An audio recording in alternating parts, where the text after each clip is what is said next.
Hi అండి. ముందు vlog continuation అనమాట. ఈ వ్లాగ్ A1 అనమాట. స్పెషల్స్ ఇవన్నీ మాకు టేస్ట్ అయితే నేను అవన్నీ చూస్తున్నాను. చాలా టేస్టీగా అనిపించాయి. మా ఇంట్లో నాన్ వెజ్ వండితే చాలు ఒక పిల్ల అయితే డైలీ వస్తుంది. అది మా ఇంట్లోనే పుట్టింది అనుకోండి, అటక మీద.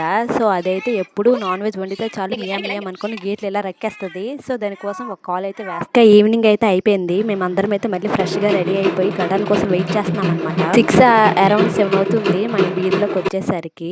అందరూ పళ్ళు పూలు ఇంకా దేవుడికి హారతి ఇవ్వడానికి, ధూపం వేయడానికి అన్ని పట్టుకుని మా పక్కింటి ఆంటీకి అయితే అమ్మవారు వాలింది ఆవిడ మీద. సో ఫస్ట్ పాల జంగిడి అయితే ఇచ్చారు. కాకపోతే నాకు వీడియో అవర్ తీయలేదనమాట. సో మీకు చూపించలేకపోయాను. తర్వాత నాకు లాస్ట్ ఘట్టం ఉంది కదా, ఆ ఘట్టం అయితే నేను ఎత్తుకున్నాను. నాకు ఇచ్చారనమాట పట్టుకోమని. ఒక 10 మినిట్స్ వరకు నేనే ప్రతిసారి నేను ఘట్టం అయితే పట్టుకుంటాను, కానీ ఈసారి మాత్రం చాలా ఎక్కువగా పట్టుకున్నాను. అంటే 10 మినిట్స్ అంటే చాలా ఎక్కువ అనమాట.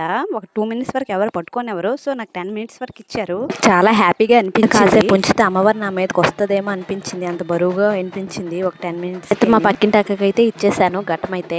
ఫస్ట్ పాల జంగిడి అంటే అదేనండి, ఆవిడ పట్టుకుంది కదా. అలాగే ఒక్కొక్క 2 మినిట్స్ కి ఒక్కొక్కరికి ఇస్తారు. అయితే రిటర్న్ ఇంటికి వచ్చేసాం. ఇంటికి వచ్చిన తర్వాత దేవుడి గుడికి అయితే వెళ్ళాము, అమ్మవారి గుడికి. అయితే ఘట్టంలో నుంచి పళ్ళు తీసి 2 మ్యాంగోస్ అయితే ఇచ్చారు. అమ్మవారి దర్శనం అయితే చాలా బాగా అయింది. చాలా మంది ఉన్నారు కాబట్టి నాకు వీడియో తీయడం అవ్వలేదు. A1 పండుగ అయితే ఎంత హ్యాపీగా అయిపోయింది. వీడియోని అయితే సబ్స్క్రైబ్ చేసుకోండి. Thank you for watching. Bye.